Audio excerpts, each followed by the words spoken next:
Luxury jewelry being sold for 100% off, literally free pieces across the entire store. That's what the website Gary and Linda Jewelry advertises. But is this store actually legit or just another online jewelry scam? So the website says the couple behind the brand are retiring after 38 years in business and they're giving away their remaining jewelry stock for free before closing the store. Many items that supposedly cost over $150 are listed as $0 during the closing sale. At first glance, the site looks convincing. It has professional product photos and customer testimonials. The store claims thousands of happy customers and handcrafted pieces, and it even offers a 30-day money-back guarantee and warranty claims. But there are several warning signs. Offering expensive jewelry completely free is a common scam tactic used to push shipping fees. Many scam stores use fake closing down stories to create urgency.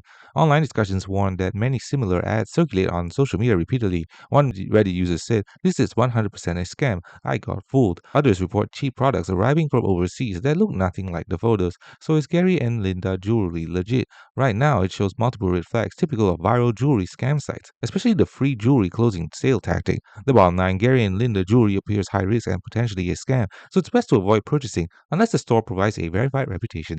Thanks for watching. Don't forget to like and subscribe for more videos.